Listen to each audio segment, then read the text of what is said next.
Now you'll see how the Tool band members have changed. You'll get to know their ages and life stories in brief. I'll show you how all the musicians of this alternative metal band looked in their youth and early career, and how they look now in 2023. Enjoy watching.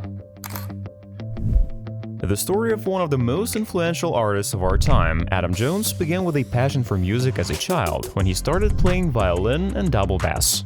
Adam's first band was Electric Sheep, where he was the bassist. The band didn't achieve much success and broke up after a few years. Later, Jones moved to Los Angeles, where he studied art and joined to work in the field of filmmaking.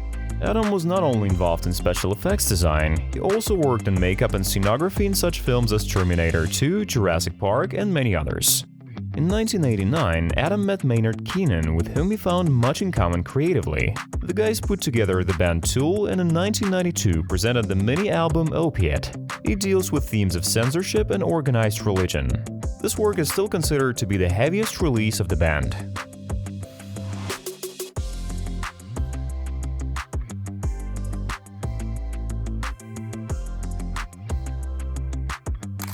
Subscribe to the channel so you don't miss my exciting new videos on how rock stars changed. Let's move on. Carey's playing style is characterized by a variety of sound and dynamics that has led him to be listed as one of the top 100 drummers of all time. Danny was first introduced to the drums when he was only 10 years old. He took lessons on the snare drum, and after 2 years he moved on to the drum set. In high school, Carey became a member of school jazz band. It was jazz that greatly influenced his playing style, and he began to expand his knowledge of percussion. In LA, Carey became a studio drummer and also played in Green Jello. Danny was able to really unleash his potential in the band Tool. Their 1993 debut album Undertow drew attention to progressive rock and helped keep metal in the mainstream. The single Sober became a big hit and won an award from Billboard.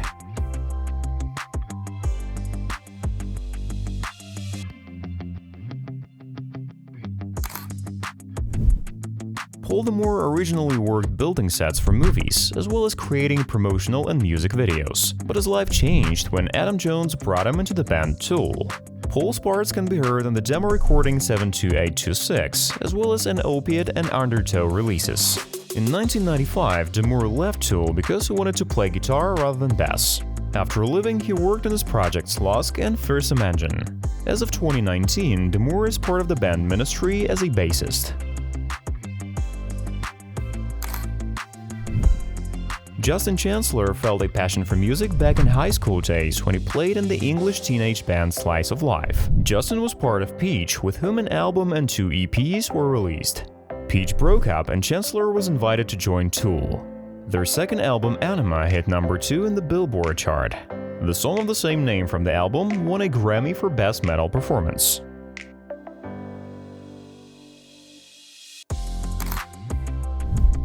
Maynard James Keenan grew up in a Baptist family who divorced when he was 4 years old. As a young boy, James was active in wrestling and was coached by his father.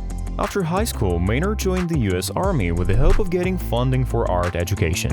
It was in the Army that he earned the nickname Maynard.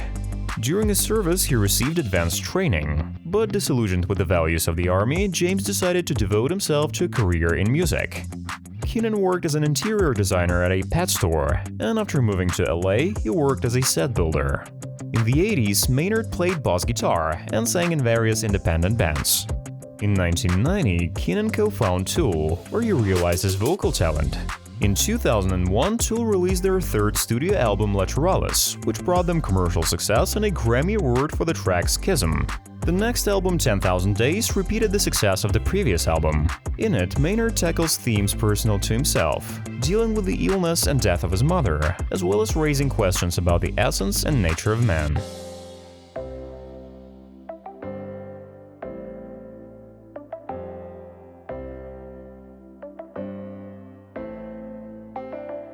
Watch these videos to see more interesting transformation of your favorite music stars. See you in the next videos.